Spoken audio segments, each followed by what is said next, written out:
Apple crumble pie, we gon' give it a try. That's pretty good, babe. I know.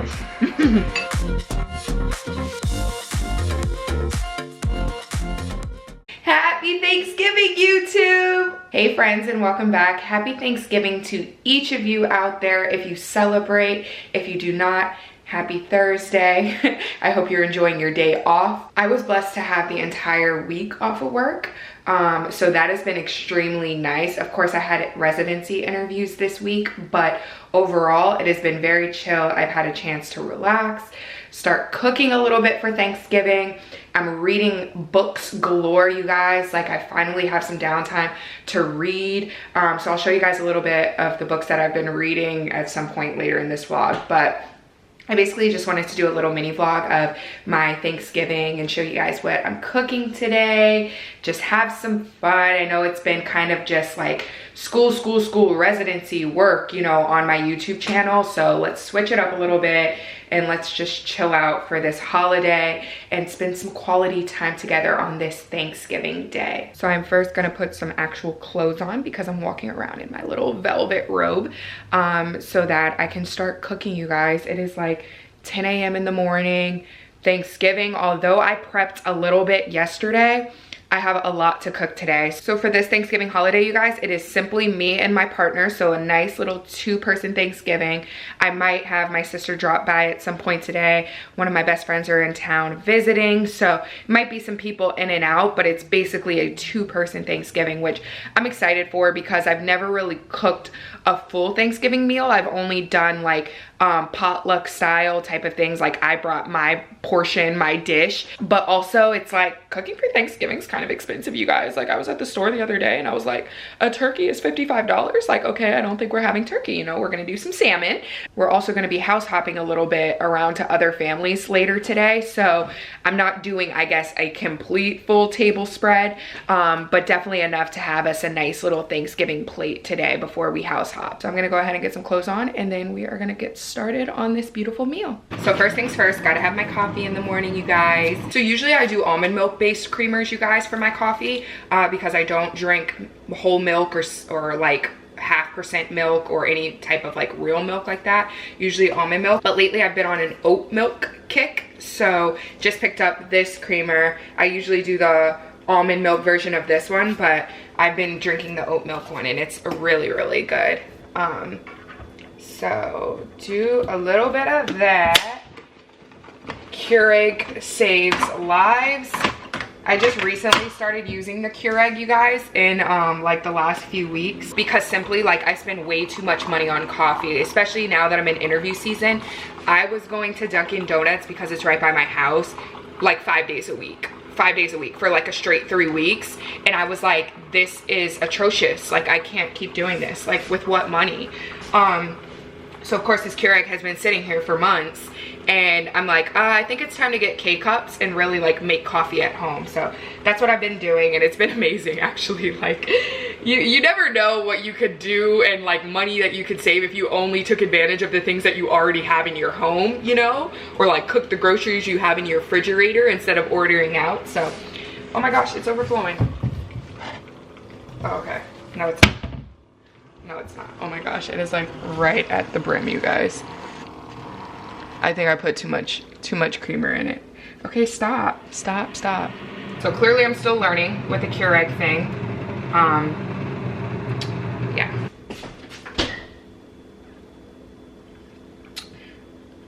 Delicious though. All right, friends, so I've made my coffee. Now the real question, what are we cooking today? What are we cooking for Thanksgiving? So I'm going to be making a lasagna. Lasagna is my specialty, you guys. My lasagna is killer. I will talk more about like the actual recipe when I'm making it, but I'm gonna make a lasagna. That's my boyfriend's favorite.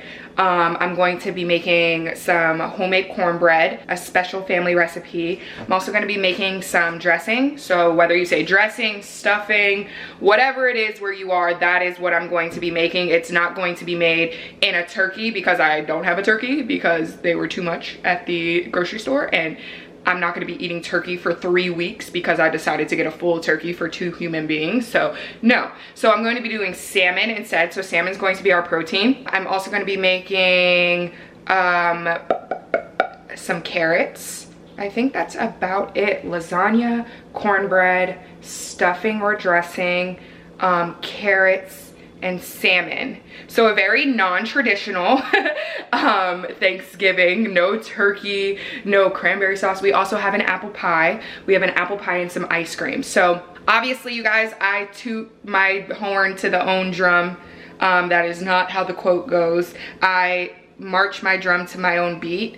No, I toot my horn to its own signal. No, I don't know what the phrase is, but you guys know what I'm trying to say. So like, I march to the beat of my own drum. So yes, in all things in life. So including Thanksgiving. So this is my little family non-traditional Thanksgiving. So that is our menu. Take it or leave it. So yeah, I'm gonna get started on prepping and getting ready. All of the things that I mentioned on my menu today take very quick time to cook, so everything can pretty much be done within 1 hour each of when they're like baked or starting to cook. So I prepped the meat sauce for the lasagna yesterday because I love when it sits overnight, and like the flavors, Italian flavors are so wonderful. They're so potent. They have such a beautiful aroma, and when you let them sit overnight, they really, I feel like, blossom and like, you know, grow more, or you feel them and smell them and taste them more. So I cook my meat sauce for my lasagna usually a day in advance if I'm going to be, like, if it's something that I really want it to taste good for. If I'm just making it on the fly for something else, then I'll just make everything in the day of. But yeah, so we're gonna go ahead and get started, pull out our ingredients. I'm going to try to talk to you guys as much as possible while I'm cooking, but I want to listen to some music, and like, you know how YouTube does with the music thing. So it's just like, if you see me, you know, cooking or jamming in the kitchen and you just hear like the little song over it that I put in when I'm editing the videos, then you know that I'm listening to some good music here at home, and I just couldn't, you know, share that with you guys because of copyright. So let's get it started. So welcome to my kitchen, friends. Oh yeah, this is one of my favorite sweaters. Fun story about this sweater, you guys. When my grandfather passed, you know, about almost 10 years ago now, they were cleaning out his basement in my hometown, and they were like, if anybody wants to go through, you know, Grand Charlie's house, feel free, like, take whatever you want. We're trying to clean it out, whatever. So when I was back in my hometown visiting one time, I went by the house and I went down in the basement, me and my sister, and we saw all these racks of clothes, you guys, from my aunt, from my like family. It was like such cool, like trendy throwback type of clothes because they were older. So it was like these really cool, like vintage type of pieces, like stuff that you would find in a thrift store and like little TikTokers would put together and like make them look amazing. So I found this sweater and I was like, yo, this is so freaking cool. Like, this is one of those, like, I feel like 90s Rugrats like type of sweaters, and I don't know, I just fell in love with it, and now it's like my favorite sweater in the world. And like, I get so many compliments about it when I'm outside, because I think people just think it's like super vintage. So yeah, so that's my sweater. So yeah, all right, so you guys, I'm pulling out the meat sauce. So the meat sauce that I prepped yesterday is in here. I will show you guys that, but this pan is so heavy. So meat sauce. So you guys can see meat sauce. I don't want to put it too much over, but a whole pan of it. So what I do, you guys, is reheat this meat sauce, so over the stove, so that it gets a little bit warm. And then I'm also gonna boil the lasagna noodles and make the ricotta cheese spread, and then basically put it together today. So the meat sauce is kind of what the time consuming part of it is, especially since I like to let it sit overnight to really like bask in those flavors. So reheating that, and then it's basically just assembling it today. I usually bake my lasagna for about 45 minutes to an hour. So once that's assembled, put it in the oven, and then it's ready to go. And then I'd usually just leave it in the oven to stay warm. So that is what I'm going to work on first. So let's get this party started.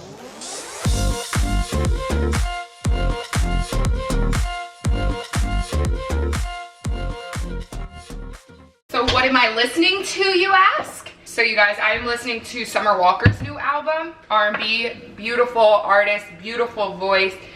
She has a new album. I loved her first one. So her second one is definitely growing on me as well. So that is what I'm listening to. Over here, I'm making the ricotta cheese mixture, you guys. So this is my personal favorite layer of the lasagna. I love the ricotta cheese mixture.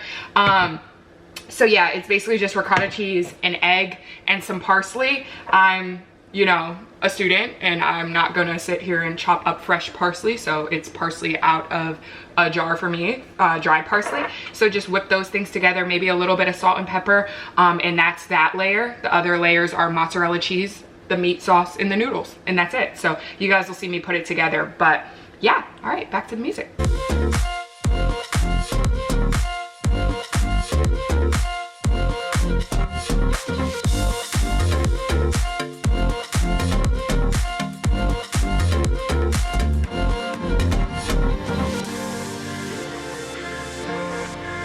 All right guys, so all the components of the lasagna are ready. So now I'm just gonna assemble it. So I'll get you guys in there close so you can see every layer. Make sure you spray your pan or butter it so things don't stick. We are gonna start our first layer with meat sauce. So it only needs to be like a thin layer, but you don't wanna do noodles or cheese at the bottom because it will burn. So the meat sauce is for it to not burn. So meat sauce first. So a quick note for you guys, lasagna meat sauce doesn't have to be like typical beef, or some people put sausage in it, so pork. I don't eat red meat, or I try to stay away from red meat as much as possible. So my meat sauce is actually turkey, ground turkey, and instead of sausage, like pork sausage, I use chicken sausage or turkey sausage, whatever I can find on the shelves.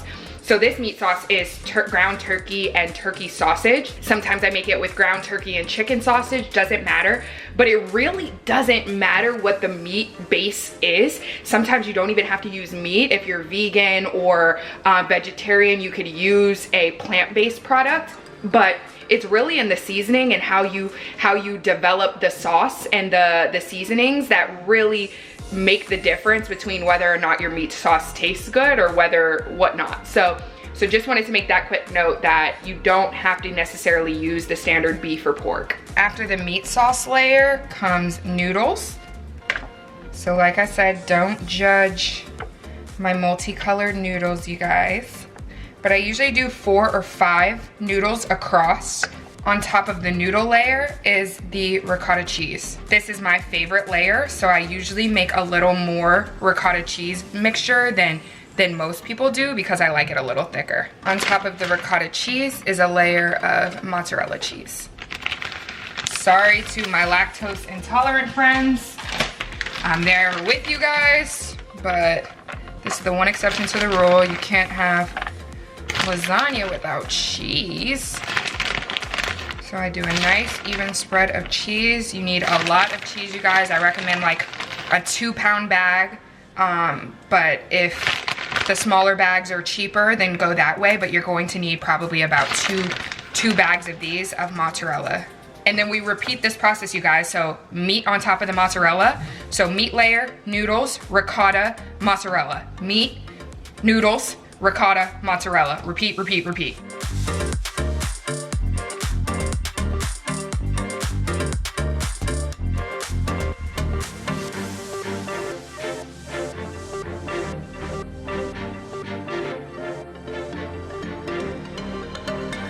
And of course, you guys, I run out of cheese on the top layer.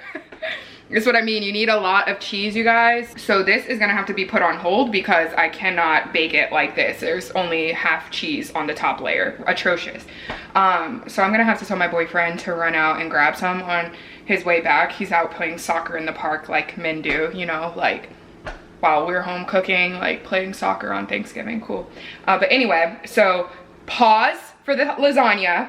In the meantime, I'm gonna start another dish just so I can stay moving. But I am so annoyed that I didn't have enough cheese, and it's just like a few sprinkles. So that's what I mean. Make sure you guys get enough cheese when you're cooking. You know, make sure you have your ingredients, make sure you're prepared. I clearly fail with preparation sometimes, but we'll come back to it. We'll come back to it and you guys will see the finished product. So in the meantime, you guys, I'm gonna start my cornbread. So this cornbread recipe is a little unique. I can't share it with you guys, I'm sorry. It is a family secret recipe. But this recipe is unique in that we actually use corn in the cornbread. So most people are like kind of off put by it when they first see it, because there's like, wait, hold on, there's corn chunks in the cornbread. But it's delicious, you guys. It's so delicious. So I'm gonna go ahead and put this together, get that baking, because it takes a while to kind of sit and bake. You guys know cornbread can take, bread in general can take a minute. So gonna go ahead and get this started, and you guys will see that. And then I'm gonna go ahead and start the dressing as well and get moving. So yeah, I just realized I don't even know if the grocery store is open on Thanksgiving to get cheese. Like, I'm gonna be so pissed if the grocery store is closed.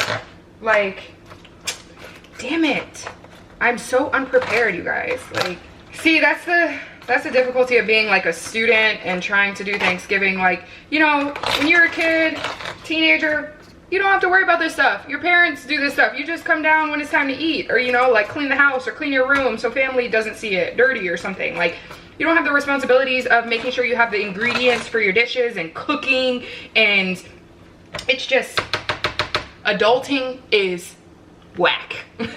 Adulting is whack, y'all.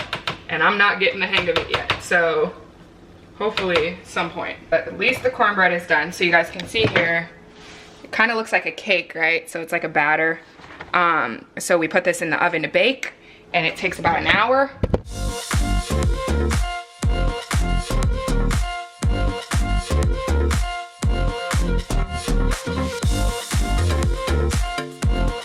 Still waiting on the cheese. My boyfriend's gonna go get the cheese on his way.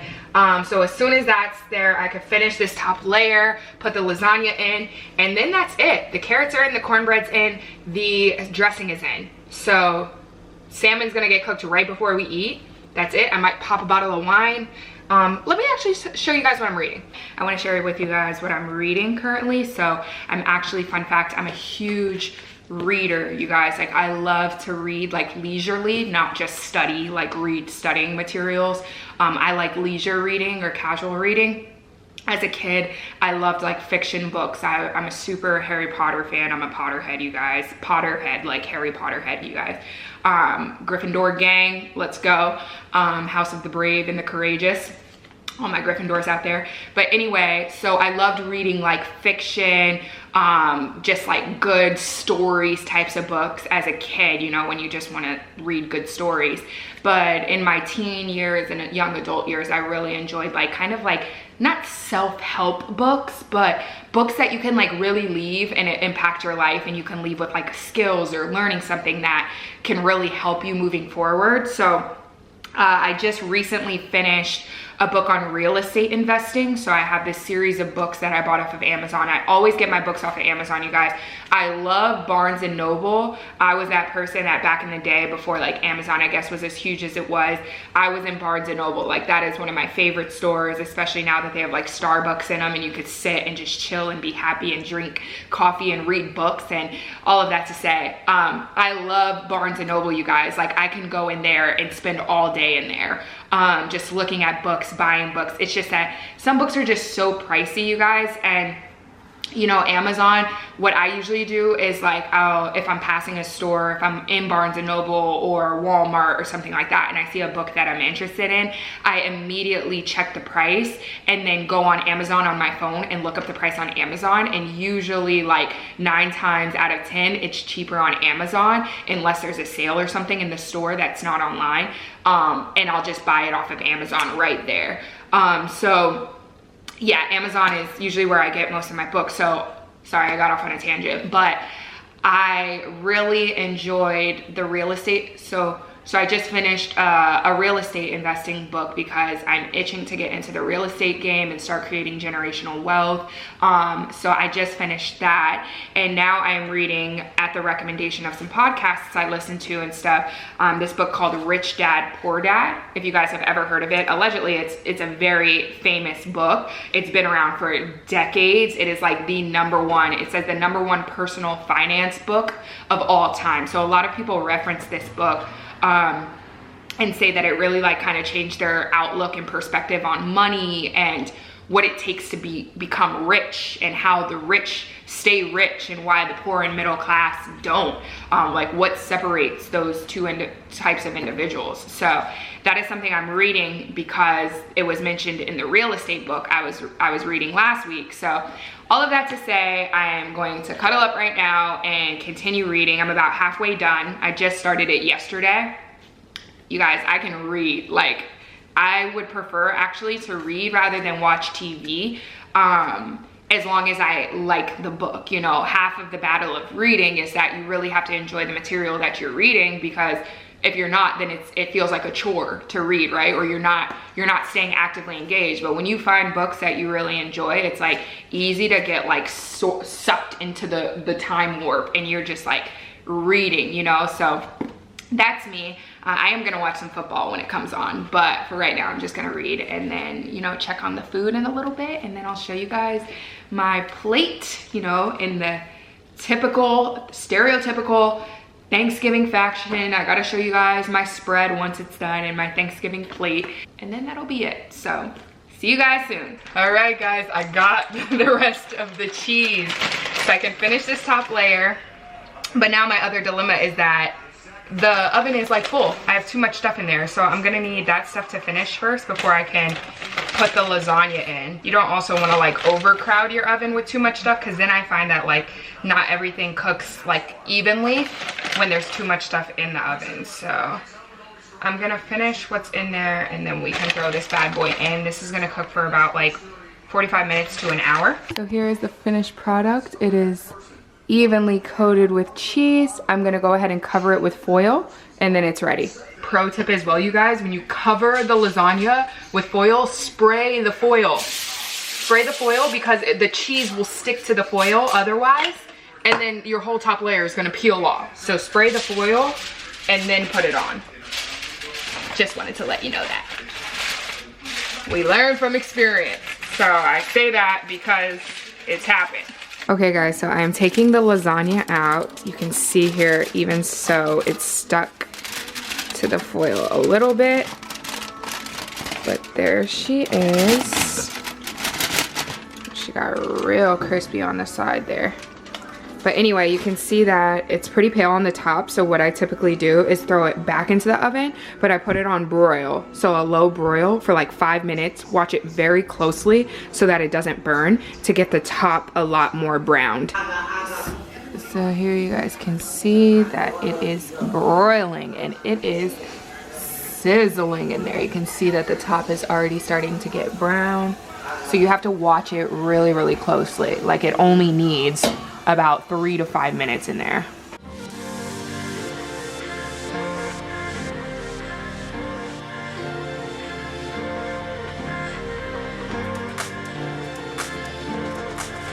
So here's the salmon in the air fryer, you guys. Make your lives easier. Pop that bad boy in, 320 degrees, 15 minutes.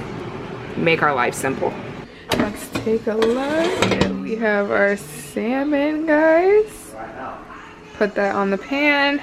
All right guys, so the food is finally done. It is 3 o'clock, so we're gonna do our first round of eating, because you know this is a marathon, not a sprint.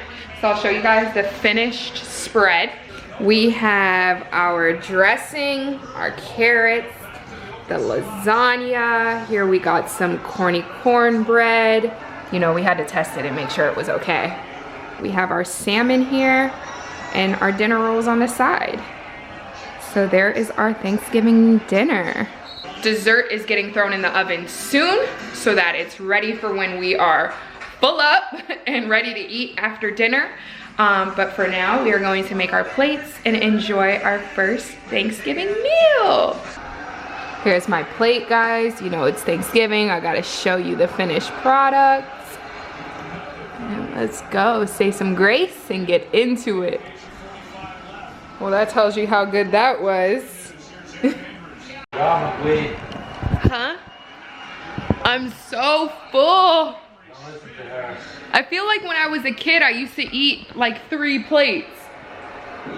And I would like still be hungry.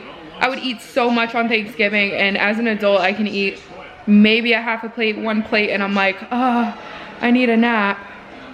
But, oh my gosh, you guys, it was so good. The food was so good. Obviously I'm biased because I made it, but but it's so good. I actually liked our little non-traditional menu too. I feel like it was all stuff that I actually like eating, whereas on Thanksgiving, like with family and stuff, like for instance, don't kill me, unpopular opinion, but I don't like sweet potatoes, you guys. I don't like yams. I know, but like, so like sometimes at Thanksgiving, there's things on the table that I don't eat. So it's like, everything's good, of course, but like, I don't eat everything. When you make Thanksgiving yourself and you're your own host, you're only gonna make things that you eat or you and your partner eat. So it's like, I feel like I cooked everything that I personally like to eat. I don't even really like carrots that much, but I actually liked those carrots that I made today. So, so I'm gonna watch a little bit of football, maybe doze off a little bit. Our apple crumble pie is in the oven right now, so that's gonna take a few hours to make. And yeah, the last menu item of Thanksgiving 2021 is this apple crumble pie, you guys. Apple crumble pie, we gon' give it a try. That's pretty good, babe. I know. All right, my loves. Well, that is the end of this Thanksgiving 2021 celebration with yours truly. It was an honor to show you guys a little bit of my Thanksgiving this year. Very low-key, very just me, my boyfriend, doing our own thing, doing our own little non-traditional first Thanksgiving. So I hope that you all have a blessed Thanksgiving as well, and that you remain reflective of what you are thankful and grateful for, not only today, but every day. As always, I hope you guys stay well, stay safe. I love you, family. I will see you next time.